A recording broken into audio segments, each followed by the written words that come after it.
ভারতীয় ইতিহাসে ৩০শে ডিসেম্বর একটি অত্যন্ত গুরুত্বপূর্ণ দিন। ১৯৪৩ সালের এই দিনে ভারতীয়রা ১৮৫৭ সালের পর প্রথমবারের মতো ব্রিটিশ ঔপনিবেশিক শাসন থেকে একটি ভূখণ্ড পুনরুদ্ধার করেছিল।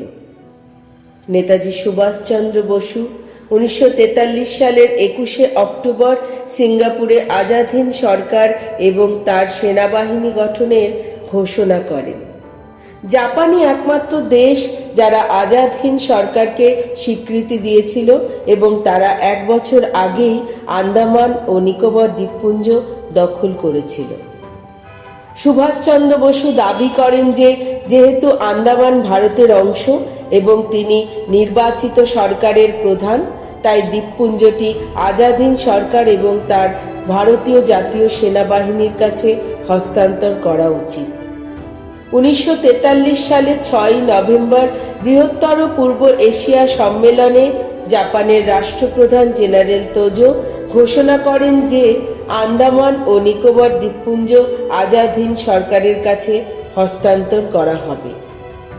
১৯৪৩ সালের ২৯শে ডিসেম্বর সুভাষচন্দ্র বসু এম সহায় এবং মেজর আবিদ হাসানকে সাথে নিয়ে পোর্ট ব্লেয়ারে পৌঁছান এবং জাপানি কমান্ডারের সাথে দেখা করেন। তিনি রস দ্বীপে এক রাত কাটান। পরের দিন সকালে নেতাজি পোর্ট ব্লেয়ারে একটি বিশাল জনসভায় যোগ দেন।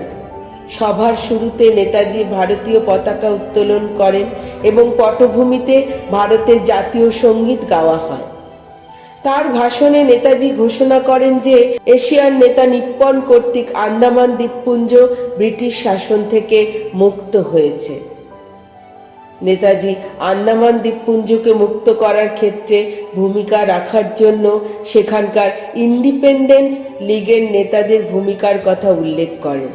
এরা ছিলেন রামকৃষ্ণ, দুর্গাপ্রসাদ এবং নবাব আলী। কর্নেল এডি লোগানাথনকে দ্বীপপুঞ্জের কমিশনার এবং মেজর আলভিকে তার ডেপুটি হিসেবে নিযুক্ত করা হয়।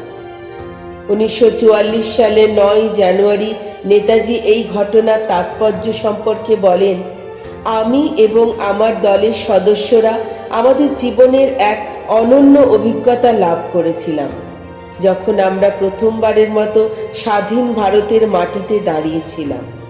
রস দ্বীপে প্রাক্তন ব্রিটিশ চিফ কমিশনারের বাসভবনের উপর আমাদের ত্রিবর্ণ রঞ্জিত জাতীয় পতাকাটি বাতাসে উঠতে দেখাটা আমাদের জন্য এক অবিস্মরণীয় অভিজ্ঞতা ছিল। ৩০শে ডিসেম্বর ১৯৪৩। আজ থেকে ৮২ বছর আগে এই দিনে নেতাজি সুভাষচন্দ্র বসু প্রথমবারের মতো আন্দামান ও নিকোবর দ্বীপপুঞ্জে তেরঙ্গা উত্তোলন করেছিলেন।